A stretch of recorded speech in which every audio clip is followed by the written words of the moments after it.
So, I mean, the program itself, this is your second year. It's only been going for 2022 first year? Yeah, 2022 was the first year. Do you know what prompted the athletic director to start a men's beach volleyball program? Because I don't think many people know that men's beach volleyball exists at the college level.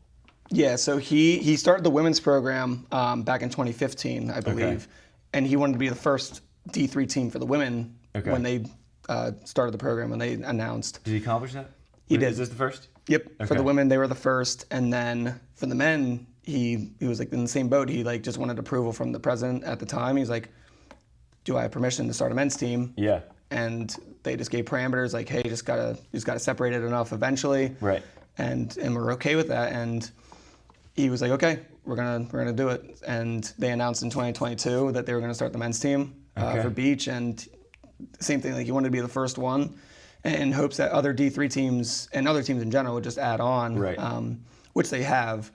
And hopefully we're still trying to get more, but that was the goal. He just wanted to be the first one, and then hopefully dominoes fell eventually that more teams would start to add. Yeah.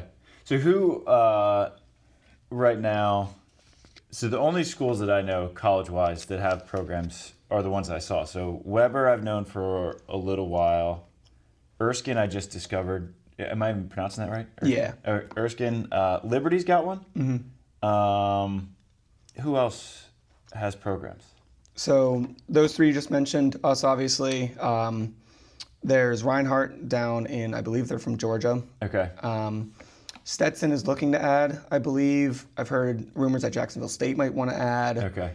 Virginia Tech might be trying to add. That's a big one. Yeah, that'd be a nice one because that's a local, quote unquote, for us. Yeah.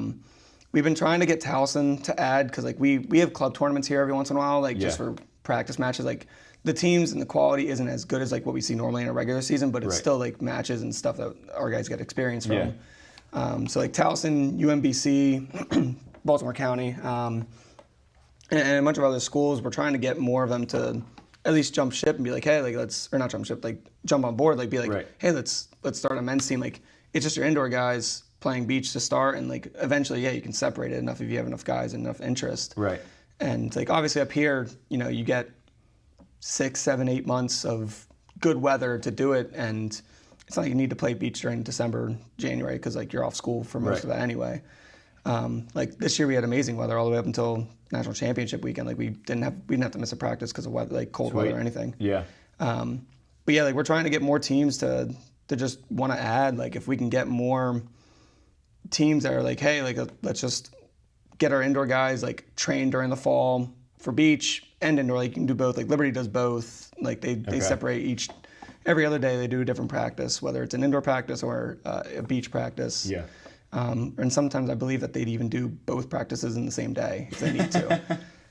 So like if we can just get guys and teams that are like, hey, let's just do it. Like that's all you really need. You just need 12 guys. Yeah. And there's who's the college in Irvine? In California? Yeah. It was Westcliff. That's it. Originally, they started out this year. I don't know why. There was like a whole bunch of rumors going around like at the beginning of the year, or back in the summer, I should say, that their athletic department like cut every program for like all athletics. Yeah. And then it got backtracked to like, oh, it's just men's beach that got cut. So, and that was a incredible school. Like they won the last two. Right? They won the last 2 national championships prior to this one. Like DJ Klasnick, as one of their standouts. I always give him so much shit I'm like, DJ, you're 30 years old.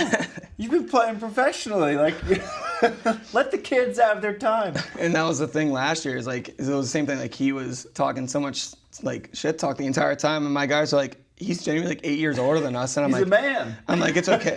I was like, it's okay. You're at least competitive with him. Like, it's okay. Like, don't be upset. Like, you're fine. Like, just keep playing like against him. Like, we went, 21-19, 22-20, like both sets against him, and I believe it was Muhammad, his partner. Okay.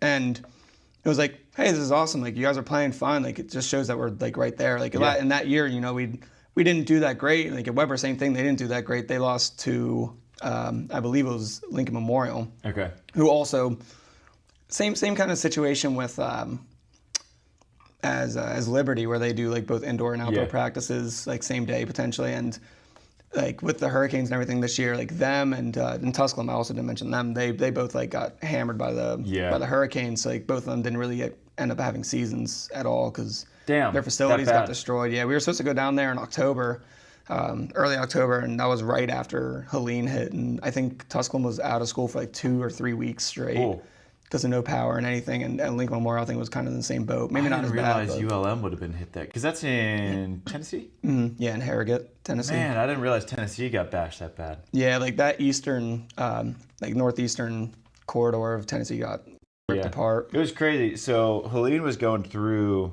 at the weekend I was driving from California to Tallahassee. And Tallahassee, when you looked at the map, I mean, it was supposed to go right through it. And it just, like, it drizzled. And then it just mashed Asheville. I didn't know that it hit ULM that bad, though. Yeah, like we were supposed to have like a massive, like every team was going to go and play in like some, like this big event. And it was going to be literally like 8 teams playing. Yeah. And it was like, I guess that Monday or Tuesday was when they got hammered, and they were like, yeah, the courts are completely destroyed. Like, we cannot, like, the sand is, like, gone. Damn.